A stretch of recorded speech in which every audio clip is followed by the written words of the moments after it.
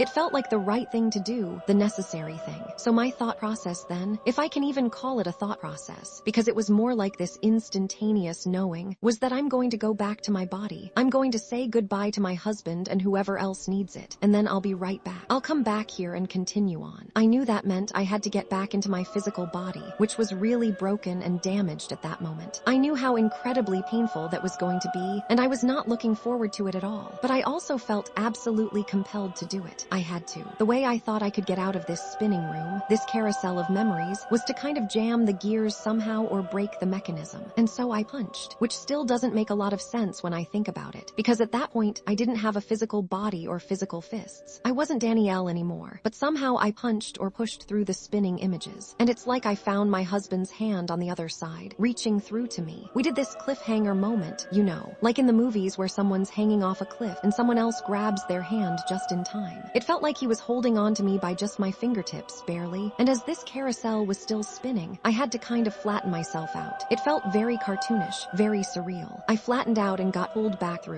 into my physical body, coming back. From From the physical, three-dimensional perspective of what was happening in that hospital room, I had been reintubated at some point. So I was back on the ventilator, breathing through a machine. They had pumped enough blood and blood products into me that I had finally stopped bleeding everywhere. But I hadn't responded to any of the doctors or nurses trying to get my attention. I was just gone, unconscious and unresponsive. When my husband got to my bedside, he'd been called and told things were critical. He was holding my hand and kind of leaning in close to my ear, saying, squeeze my hand if you can hear me, over and over. I believe that's when I had this moment of I have to go back, because I somehow sensed him in the physical world. I felt him there, heard him calling to me, and I squeezed his hand back. Just that little bit of pressure to let him know I was still in there somewhere. I don't even know how long after that it was before I actually became fully conscious and aware again. But my total hospitalization ended up being 3.5 months. 3.5 months of my life spent in that hospital, fighting to recover, working through all the physical ramifications of everything that had happened to my body. The silence. All of our friends at that point in our lives were doctors and nurses. We were part of that medical community. And at some point after I was more recovered, I mentioned part of this experience to a couple of people I trusted. Their response was instant and completely logical from a scientific, materialist perspective. They were like, well, that makes total sense, right? You were hypoxic. Your brain wasn't getting enough oxygen. You were bleeding out. The brain probably releases DMT when it's dying. This is all just hallucination and misfiring neurons. All the standard, rational explanations for near-death experiences that you hear from people who haven't had them. Everything wrapped up in a neat little scientific box that explains it all away. And so I just kind of shut down about it. I stopped talking about it. I didn't bring it up again. I actually did everything I could to discount the experience myself, to convince myself it wasn't real, because the implications of it being real were far more than I was ready to deal with at that point in my recovery. If it was real, that meant everything I thought I knew about life and death and consciousness was wrong. That meant I had to completely restructure my understanding of reality. I had been raised Lutheran, and the God that I was taught about in church was not at all the same as what I had experienced. The God I learned about as a kid was judgmental, keeping track of sins, ready to punish. But what I experienced was this loving, nurturing, non-judgmental, completely open, and accepting source of all creation. I didn't have a framework or context for understanding that kind of divine love. I also didn't have any way to make sense of a lot of the after effects I started experiencing. I had always been empathic and sensitive to people's emotions before, but after this experience, it was on a completely different level. I would be in a crowd of people dash like at a grocery store or walking down a busy street, and I would suddenly be overwhelmed with anger or crushing sadness or intense anxiety. And these feelings would come and go almost as quickly as we were moving through the crowd, like I was picking up on everyone's emotional energy as we passed by them. At times, I would actually hear things, voices, whispers, thoughts that nobody else around me could hear. Things that would just pop into my awareness. Taking all of this together, I came to what seemed like the only logical conclusion. I must be crazy. Somehow this experience had broken something in my brain. Maybe it had induced schizophrenia or some other mental illness. That was the only explanation I had for what was happening to me. At one point, I actually told my husband, I'm pretty sure I'm schizophrenic. I need to go see a psychiatrist. I've got to talk to somebody about this because this isn't okay. This isn't normal. I had no framework, no healthy place to put these experiences other than pathology. I pathologized all of it, decided I must be mentally ill. That felt safer than accepting that maybe my experience had been real. The escape. The minute I was medically cleared by my doctors and told I could travel, my husband and I made this huge decision. We sold absolutely everything we owned. We quit our jobs. We just said, we're going to move to the Virgin Islands and start over completely. We were going to go make a go of it in paradise, basically. Run away from all the trauma and pain and try to build a new life somewhere beautiful. I started this very small house cleaning and property management business down there. I managed some Airbnbs for people who owned vacation properties. It was simple work, physical work, and it kept me busy. One of my clients was this gentleman who was pretty much a hoarder. He had stacks and stacks of papers everywhere throughout his house. His wife had brought me in to clean his office while he was away having some medical procedure, kind of sneaking me in to do this organizing project he would never agree to if he was home. So I'm cleaning around all these massive piles of papers, trying to organize without throwing away anything that might be important. And about a third of the way down in this huge stack, something just drew my attention to this one particular folder. It was kind of old and yellowed, like something from the 1980s. It looked like an old school report, actually done on a typewriter. And I just reached right for it, pulled it out, and sat down on his bed and instantly started reading it. As I was doing this,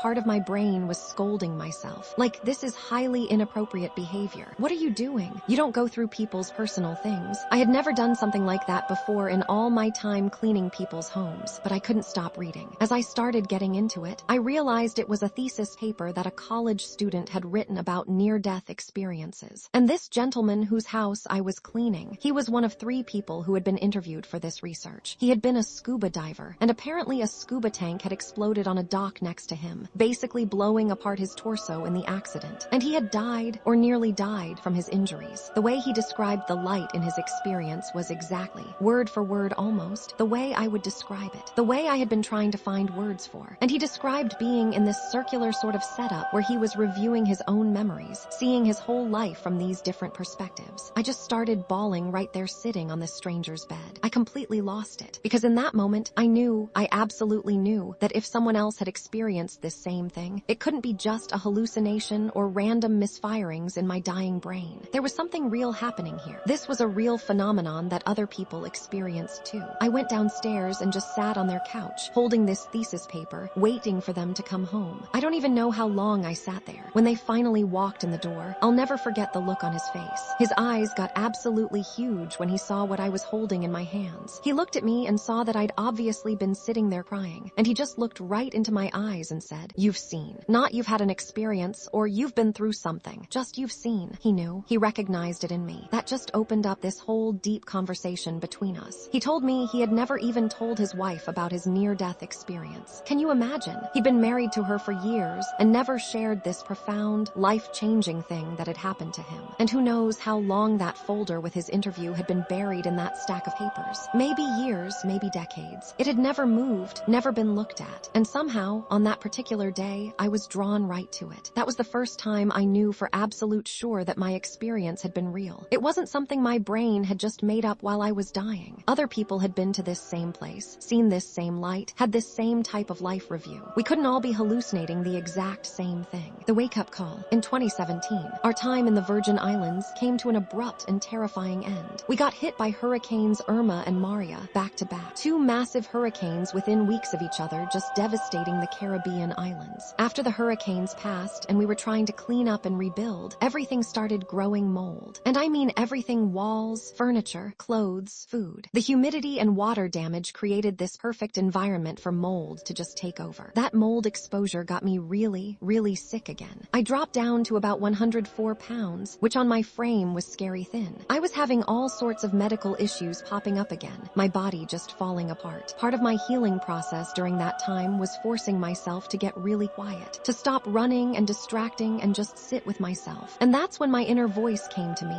clear as day, clearer than it had ever been. The message was simple and direct. You're not doing what you said you were going to do when you came back. No wonder you're sick. It was like a lightning bolt of realization. The message I received was basically, look, you can exit this life if you want to. You have that choice. But you wanted to come back and do these specific things. So let's actually do the thing you came back to do. And I had to really sit with that. I had to accept, okay, so this experience really was real. It actually happened. Now I have to lean into all of that and figure out what it means for my life going forward. I had this remembrance, this deep knowing, that part of my plan or purpose in coming back was to help people understand that death isn't the end. It's not this big scary monster hiding under the bed. It's just a transition into the next state of being, the next phase of existence. Eventually, after sitting with all of this, I told my husband, I'm supposed to be a death coach, and he just kind of looked at me like I'd completely lost my mind. He was like, what now? And I said, not a life coach, a death coach. I'm supposed to help people prepare for death and understand it differently. So I sat down at my computer and I Googled death coach to see if that was even a thing.